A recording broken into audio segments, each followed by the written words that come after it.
என்னோட பேர் தாக்ஷ பிரதாயினி. நான் கடலூர் மாவட்டத்திலேருந்து வரேன். இங்கே சென்னை வந்து B Tech in biotechnology, M Tech in environmental science and technology நம்ம கிண்டி கேம்பஸ் அண்ணா யூனிவர்சிட்டியில் படித்து ஃபர்ஸ்ட் கிளாஸ் வித் டிஸ்டிங்ஷனில் பாஸ் பண்ணிவிட்டு கேம்பஸ் இன்டர்வியூவில் செலக்ட் ஆகி ஒரு ஐடி கம்பெனி எம்என்சியில் ஒரு 10 வருஷமாக வேலை பார்த்துட்ருக்கேன்.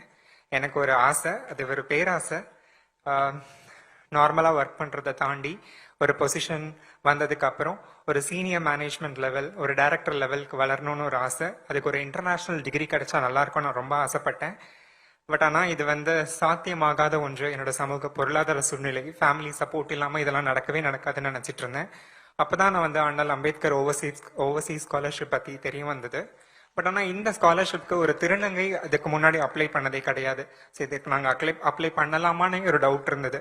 அப்போ தான் வந்து தமிழ்நாடு ஸ்டேட் பிளானிங் கமிஷனில் இருக்கிற மாண்புமிகு பத்மஸ்ரீ நர்த்தகி நடராஜன் அம்மா அவர்களை போய் சந்திச்சு இதை பற்றி பேசின போது தேவையும் திறமையும் இருக்கிற எல்லாருக்கும் தமிழக அரசு உதவி செய்யும் அப்படின்னு ஒரு ஊக்கம் கொடுத்து என்னை ஆதிதிராவிடர் நலத்துறையை போய் பார்க்க சொல்லி அனுப்பிச்சாங்க.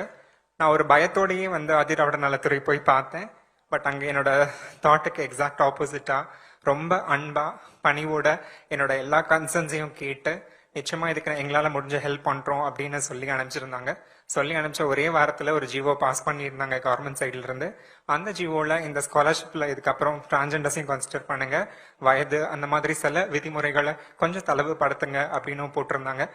அந்த ஜிஓனால நான் இன்னைக்கு ஜூன் இன்டேக் 2026 யுனைடெட் கிங்டம்ல யூனிவர்சிட்டி ஆஃப் சால்ஃபோர்ட்ல மாஸ்டர்ஸ் இன் ப்ராஜெக்ட் மேனேஜ்மெண்ட் படிக்க போறேன். இந்த வாய்ப்பை எனக்கு ஏற்படுத்தி கொடுத்த நர்த்தகி நடராஜன் அம்மா, எனக்கு ஆதரவாக இருந்த ஆதிதிராவிடர் நலத்துறையில் இருக்கிற அனைத்து அரசு அதிகாரிகள் மற்றும் என் கனவை நினைவாக்கிய மாண்புமிகு முதலமைச்சர் ஐயா அவர்களுக்கு என் மனமார்ந்த நன்றிகள். இது எனக்கு கிடைத்த வாய்ப்பு மட்டும் இல்ல, என் சமூகத்திற்கு கிடைத்த நம்பிக்கை. ரொம்ப ரொம்ப நன்றி ஐயா.